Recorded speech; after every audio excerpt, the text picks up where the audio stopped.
જે આરોપી સ્ટીવન મેકવાનની જામીન નામંજૂર થઈ છે, શું છે વિગત? આજ રોજ આરોપી સ્ટીવન ભાનુભાઈ મેકવાન રહેવાસી નડિયાદ નાઓની જામીન ઉપર મુક્ત થવા માટેની જે જામીન અરજી હતી એ નડિયાદના એડિશનલ સેશન્સ જજ શ્રી એમ જે બ્રહ્મભટ્ટ સાહેબે નામંજૂર કરતો હુકમ કરેલો છે.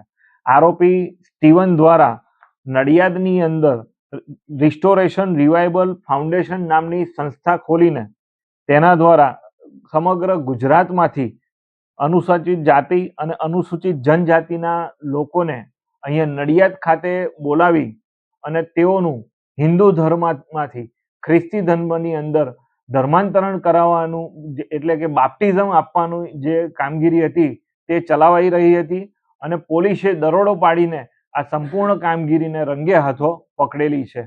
આ મુખ્ય કારણ હતા કે જજ સાહેબે જામીન રદ કરી? આ જામીન અરજી રદ થવાના મુખ્ય કારણ જોઈએ તો તેમાં આરોપી સ્ટીવનની જ્યારે અટક કરવામાં આવી તેના મોબાઈલ તથા અન્ય ગેઝેટની અંદર હજારો નહીં પરંતુ લાખોની સંખ્યામાં એણે જે આ ધર્માંતરણ કરાવ્યું છે તેના વિડીયો અને ફોટોગ્રાફ્સ પોલીસે જ્યારે એફએસએલમાંથી રિસ્ટોર થયો ડેટા તેની અંદર મળી આવેલો છે.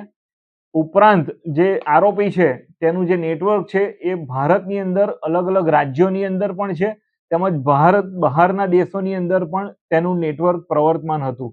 આરોપી ઓલરેડી પુરાવાનો નાશ કરવા માટે પ્રયત્ન કરી ચૂક્યો છે પરંતુ એફએસએલની મદદથી તે પુરાવો પાછો રિકવર થઈ શક્યો છે.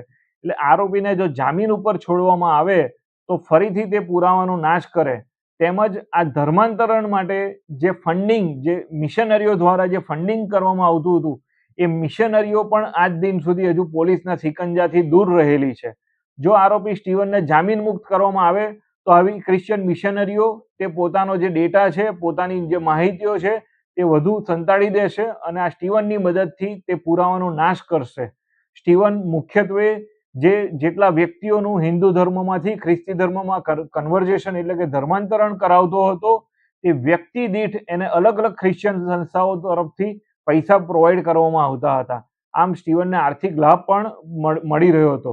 હજુ સુધી પોલીસ આ જે સંસ્થાઓ છે જે આર્થિક મદદ કરતી હતી તે સંસ્થાઓની તપાસ કરી રહી છે.